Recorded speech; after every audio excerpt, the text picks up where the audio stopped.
পাবনা জেলার ঐতিহ্যবাহী Ishwardi railway junction সোয়া শত বর্ষ ধরে কালের সাক্ষী হয়ে দাঁড়িয়ে আছে। ব্রিটিশ আমলে 1915 থেকে 1920 সালের মধ্যে নির্মিত এই জংশন শুধু যাতায়াত কেন্দ্র নয়, এটি অঞ্চলটির অর্থনীতি, ব্যবসা বাণিজ্য ও সংস্কৃতির অংশ। এখান থেকে একসময় পাট, ধান, গম সহ কৃষি পণ্য দেশের বিভিন্ন প্রান্তে পরিবহন হতো। বর্তমানে প্রতিদিন অসংখ্য ট্রেনের যাত্রা বিরতিতে এটি উত্তর, পশ্চিম ও দক্ষিণাঞ্চলের প্রবেশদ্বার হিসেবে পরিচিত।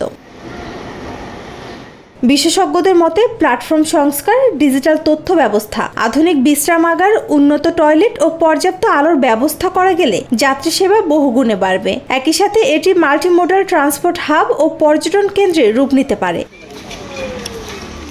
স্টেশন সুপারিনটেন্ডেন্ট মোহাম্মদ মনিরুজ্জামান জানান, বর্তমানে এখানে 8 জোড়া আন্তনগর, 4 জোড়া লোকাল সহ একাধিক ট্রেন চলাচল করছে। 2-3 জোড়া নতুন ট্রেন এবং সিরাজগঞ্জ এক্সপ্রেস ঈশ্বরদী থেকে চালানো গেলে আবার ঈশ্বরদী আগের মতো জাঁকজমকপূর্ণ স্টেশন হিসাবে পরিচিত লাভ।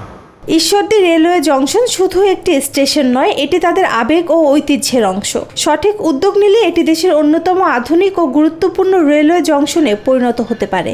আমাদের এদিকে ঢাকার ট্রেন দেওয়ার খুবই দরকার। ঢাকার ট্রেন 1-2টা ট্রেন এদিকে বাড়তি হলে আগের মতন জমজমাহাট, কেন ঈশ্বরদী তো রেলের প্রথম জংশন, বহুত বড় জংশন। আরও ট্রেন বাড়লে ঈশ্বরদী জমজমাহাট অনেক বেশি হবে, লোকজন বাড়বে, ভালো হবে, দেখা যাবে আগের মতো।